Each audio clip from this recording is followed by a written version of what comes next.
Malipayong dayong kilom-kilom Subo, Kabisayan o Mindanao o ni Dr. Iris o ni CB diri sa Bukirang Barangay sa Kasili sa Konsolasyon kini si Leo Lastimosa. Magpasalamat nga sa makausapa inyong gipadayon sa inyong tagsa-tagsa ka mga Pinoy-anan. Karong hapuna ang atong sugilano ng uluhan Fuente Scandal. Wa mo masayop, naghisguta sa Fuente Osmeña Rotonda sa Midtown sa Dakbayan sa Subo. Sa kami pa mga batanon gitawag na ng uptown, karon kay develop naman kaayo ang mas ibabaw pa nga mga bahin sa Dakbayan sa Subo, giisip na ng Fuente Osmeña nga Midtown. Pero kining atong iskandalo nga isgutan, dili niya mga bagong iskandalo diha sa Fuente, apil na ang panagsungi mahitungod sa heritage sa pagka-heritage site sa Fuente o sa ownership sa Fuente. Kay karong giangko naman ni kanhi Mayor Tami Osmeña sa Dakbayan sa Subo nga tinuod nga tag-iya sa Fuente mao pa ang iyang amahan nga si Sergio Osmeña Jr. ug wa pa na mabalhin ngadto sa probinsya sa Subo. Pero kining atong hisgutan nahitabo in 1915. Pertin dugaya na. Kung nakahinumdum mo sa itong pag-isgot din sa Fuente Osmeña, giinugurahan ang Fuente Osmeña atol sa paglusad sa Osmeña Waterworks o sa Cebu Waterworks pa kaniadto kay several years later pa man gi-rename pagka Osmeña Waterworks ni anhing Presidente Manuel Quezon. 1912 giinugurahan ang Fuente Osmeña sa pagpasirit na pagpaagas na sa tubig gikan sa Buhisan Dam ngadto sa mga tubo sa nga nagsumpay sa Kabalayan sa Dakbayan sa Subo. Sa tupa kining iskandalo na hitabo 3 years after sa inaugurasyon sa Buhisan Dam o sa Cebu Waterworks o sa Fuente Osmeña. So karon pa ta makatugkad nga kana dayang Fuente Osmeña ginganlan na Fuente Osmeña tungod sa iyang fuente, tungod sa iyang fountain. Ug ang original niyang kapuslanan, ang iyang fountain, ang pag-agas iyang fountain mo'y pagsimbolo nga niagas na ang tubig sa mga tubo nga gisumpay gikan sa Buhisan Dam padung sa Kabalayan sa Dakbayan sa Subo. Pero kining mong iskandalo wa ni kalambigitan sa supply sa tubig o sa problema sa tubig sa Dakbayan sa Subo, pero nagumikan ni sa ka-remote.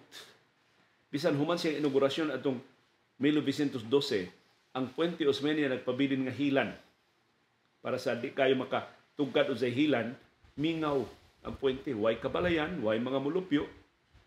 In fact, gihulagway ang puente niya itong higayon nga murag kasagbutan, murag kalasangan, libon kaayo. So maybe 3 years after sa pag-inaugurar sa Cebu Waterworks, wa na'y nagtikaw-tikaw sa puente, wa na'y nanuroy sa puente.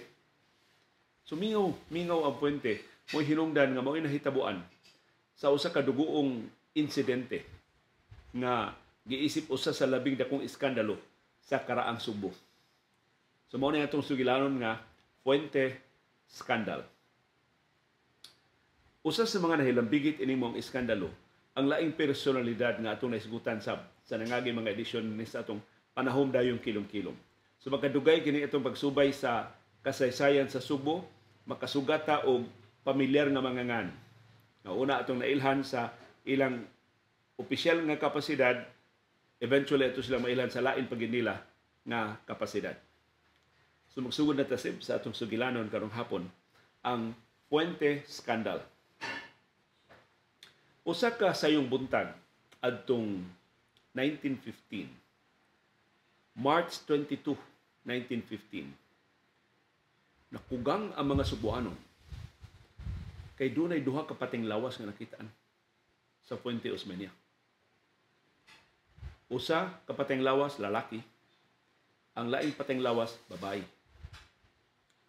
Pasyonang report na hipos sa kakustablihan.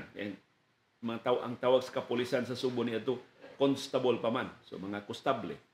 Pasyonan lang investigasyon ng hulagway sa patayng lawas sa babae nga hilabihan ka matahom sa babae. Guwapa kaayo ang babae. Unya ang laki, di na maila ang naong kay nadugmok. Nadugmok ang naong laki. Pero ang duha ka patayng lawas na tusak-tusak sa daghan kayong samad dinunggaban. Suporte bangisa. Jadi baya kada adlaw sa karaang Subo maka bag sila maka bangal sila og mga patinglawas nga natusak-tusak sa mga dunggam ug nagkadugo pag-ayo. So susi og dugang sa kakustablihan nangutana sa mga molupyo wa ba sila nabantayan dito diha sa fuente ug ilang nahibaw-an nga ang babay asawa sa usa ka inilang kaayong negosyante dinhi sa Subo. Kansang pamilya mo tag-iya sa usa sa labing dakong tindahan sa Subo atong 1915. Samtang ang laki dili taga Subo, taga Isla San Negros, sumrag dayo dinhi sa Subo, pero ang laki ulitaw. Og ang pasyonang kasayuran na hipo sa kakustablihan na dunay tinaguang relasyon. Ulitaw ang laki, minyo ang babae, unya inilap jud kayo ang banas sa babae. So tinaguan ang ilang relasyon. Og nagduda ang kakustablihan na katong sekreto nilang relasyon mo'y hinungdan sa bangis nilang kamatayon. Ang lalaki nailhan nga si Ramon Santiago. Ang babae nailhan nga si Natividad Garcia Reyes. Si Natividad Garcia Reyes na minyo ni Carlos Reyes. Si Carlos Reyes usas labing inila nga negosyante sa Subo in 1915. Kaya ang iyang pamilya mo'y na nag-iya sa usa sa labing dako kung dili man kinarak-an nga tindahan sa Subo ni atong higayuna ang Bazaar Rizal. Moningan sa tindahan gipanag-iya ni Carlos Reyes o siyang asawa nga si Natividad Garcia Reyes.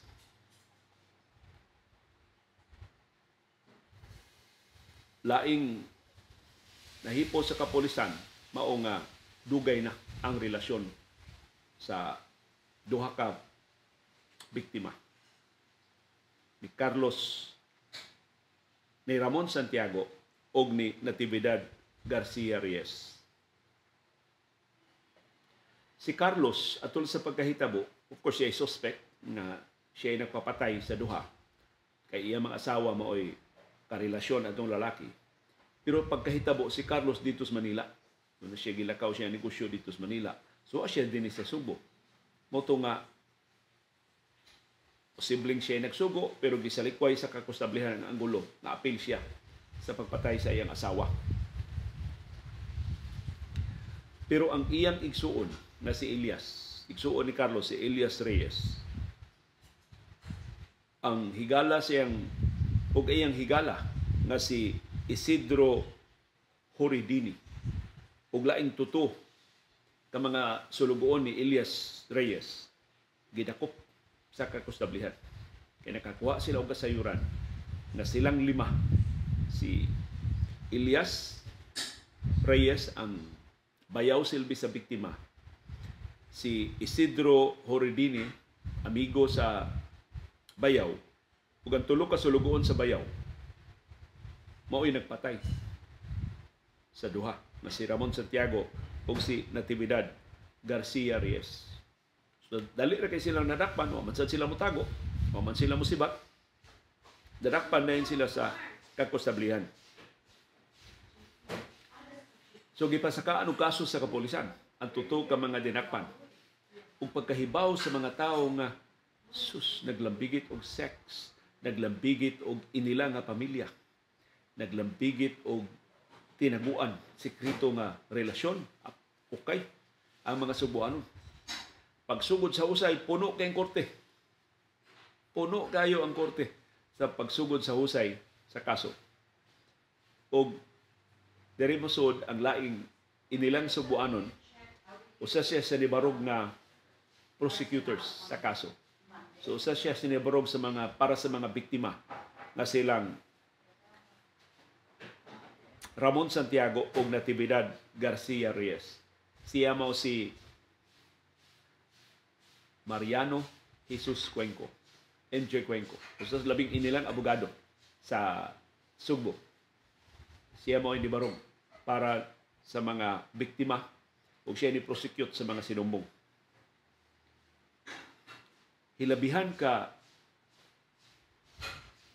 puno sa korte atol sa mga husay sa kaso nga hapitan ng mga Subuano dito. Gusto yung mulili kinsa maning mga suspect. Unya, nigawas dayon sa mga pamantalaan ang litrato sa babae nga perting gwapaha, nigawas sa pamantalaan ang litrato sa lalaki nga pertibang bataa. So nisamot yun ka intriga ang mga Subuano. Nauwawan pag-ayo ang pamilyang Reyes.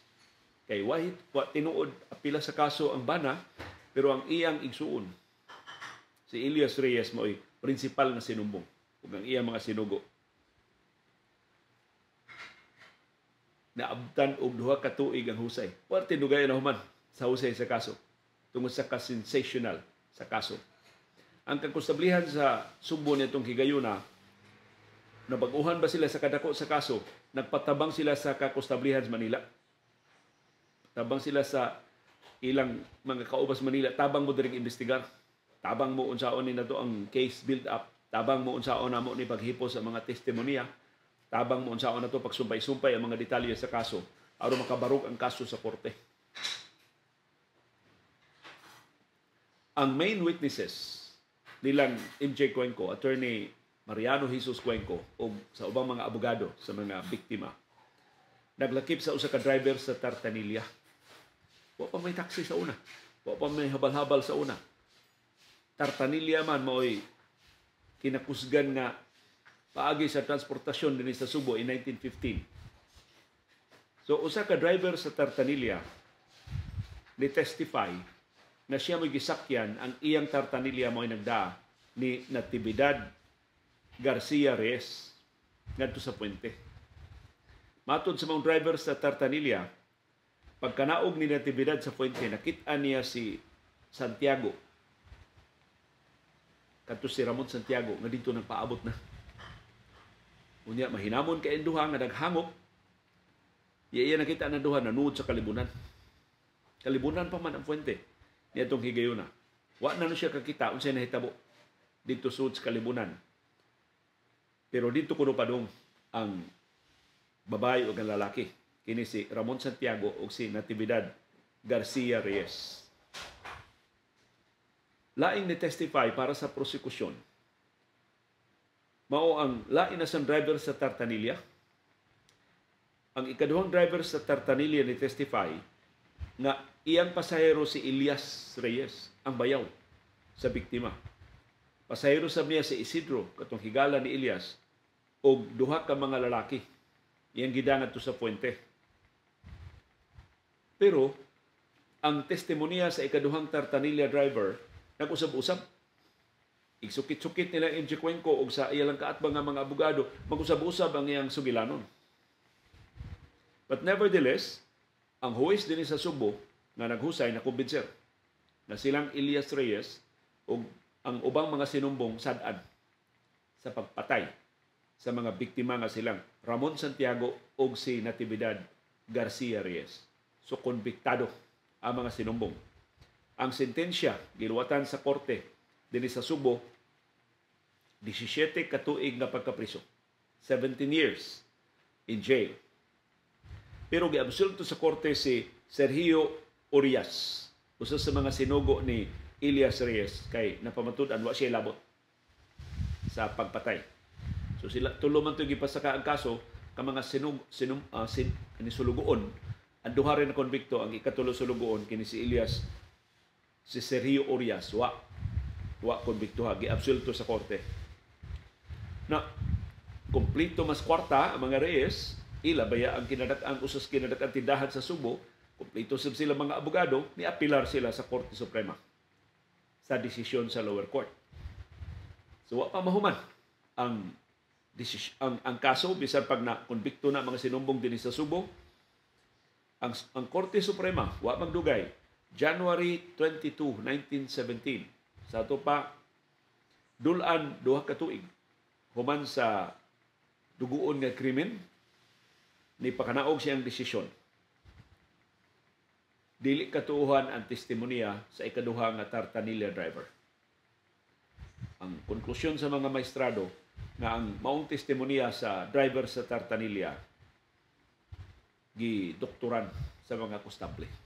So gitudluan sa mga kostable ang ikaduhang tartanilya driver, unsay iya mga detalye aron mohaom sa unang testimonya sa unang driver na nagdaan ni Natividad Garcia Reyes padung sa puente. So tungod adto, absulto ang tanang sinumbong.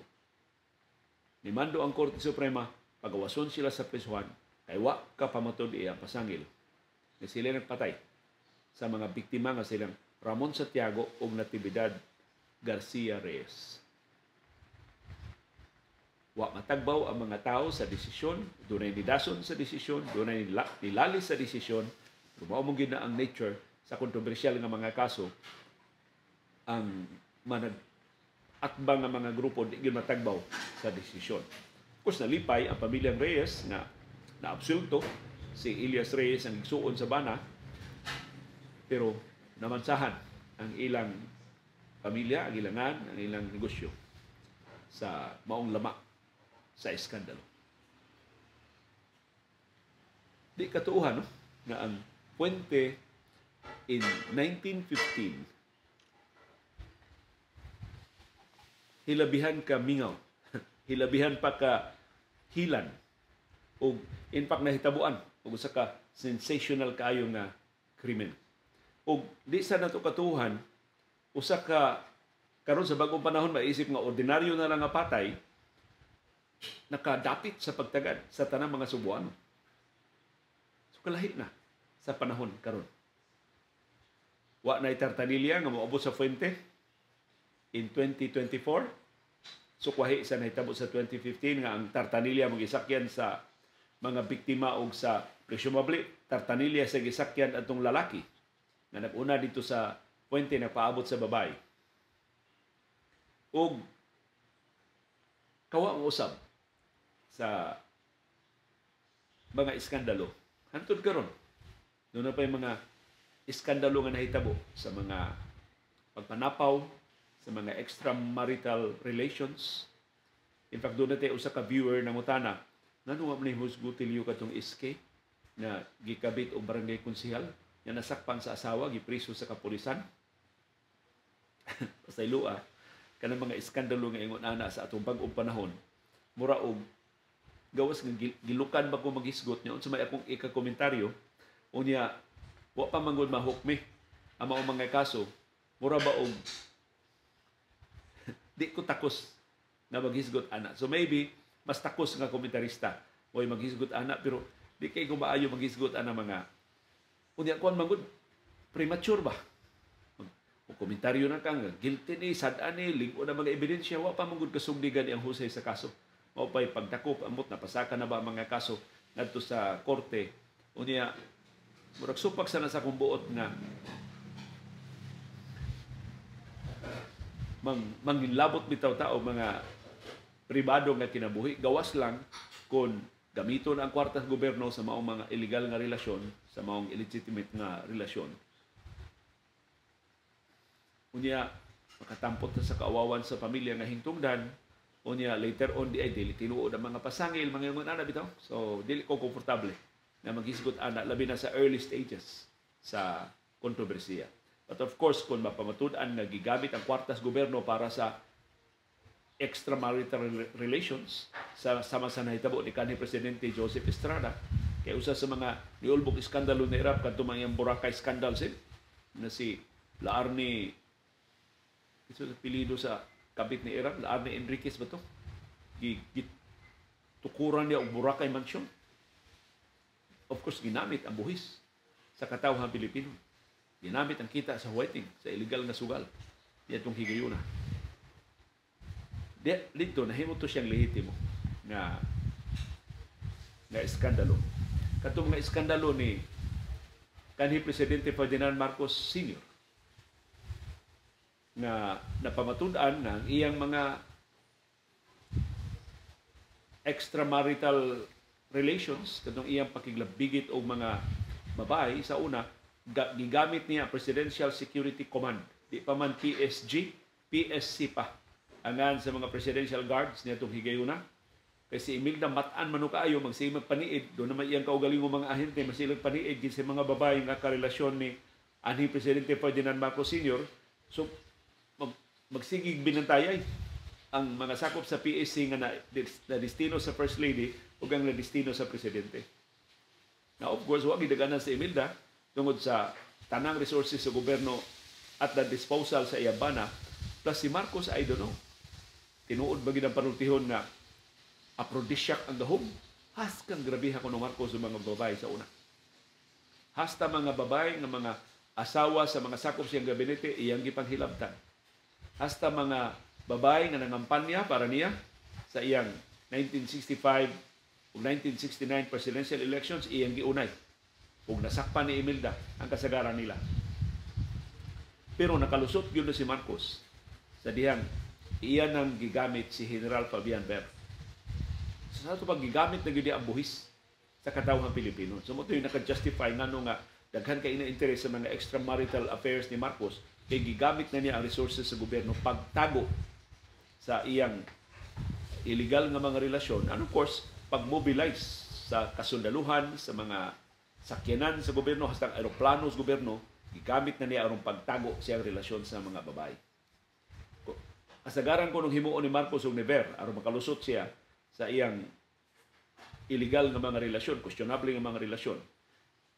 Mudayon to silang ingon ni Ver nga top secret negotiations, top secret meetings. Top secret nga nila, wala lang makaduol. Si Vera o si Marcos dito na rin babae. Ilan na gisabot daan. So mauna justification nga namang mag-apil ta o mga iskandalo nga ingon ini. Kini lahi ni kay natandog yun pag-ayo ang Subo. So nausab na yun ang atong values sa Subo. Kaya ito gamay kayong istorya sa kabit-kabit, gamay kayong istorya sa ukay ang Tibok Subo. Karon doon nagyapoy maukay, pero di na gid ang tanang Subo di na gid pareha sa una nga mupaltag trabaho, mupaltag klase kay mutanaw sa husay sa mga kaso diha sa atong mga korte. I think ang ato sang katawhan daghan kay sources of entertainment.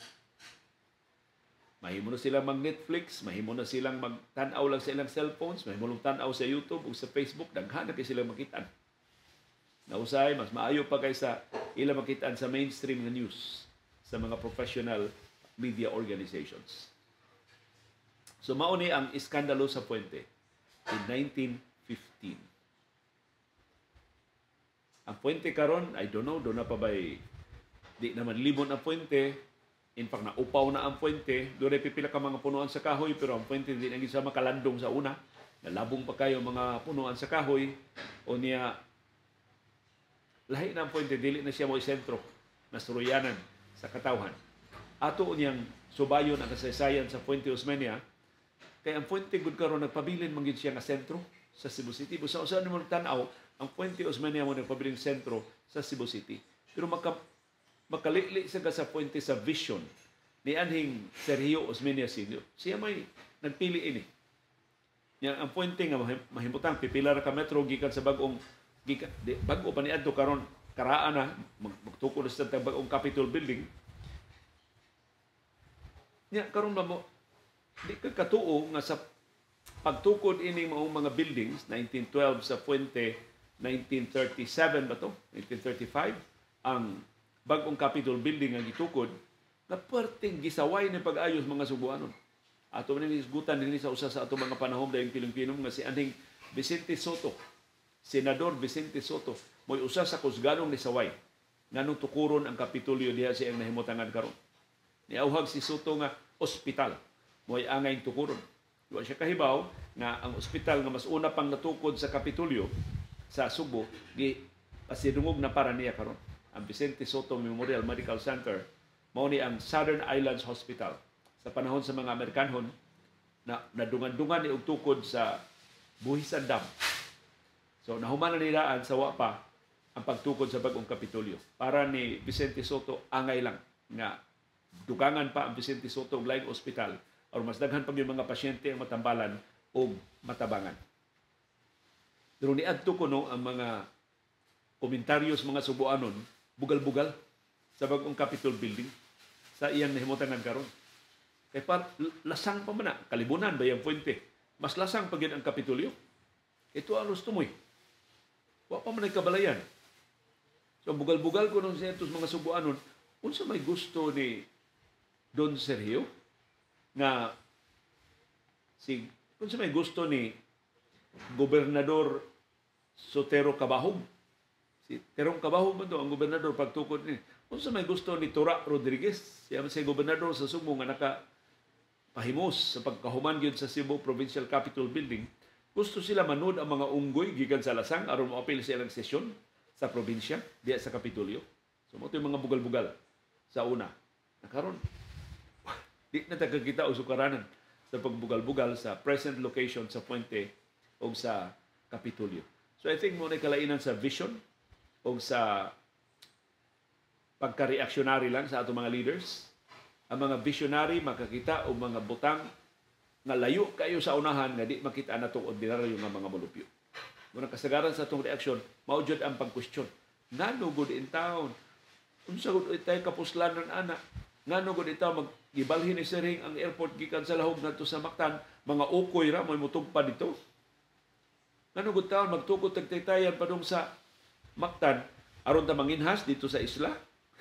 Wa pa mga na ang lungsod pa sa upon nahimo ng siyudad sa Lapu-Lapu sa pagtukod ana maong taytayan.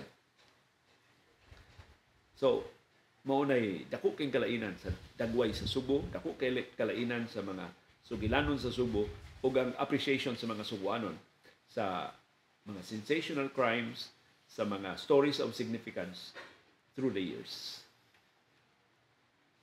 Uban ni Dr. Iris o ni CB diri sa Bukirang Barangay sa Kasili sa Konsolasyon kini si Leo Lastimosa. Magpasalamat yung padayon nga pagsubay, pagsunod, pagsalig o pagpaminaw sa atong panahon. Dayong kilom-kilom. Daghang salamat CB girl. Uy, the bing girl man. Uy, daghang salamat. Kay, for being with us this afternoon. Kay, the bing girl.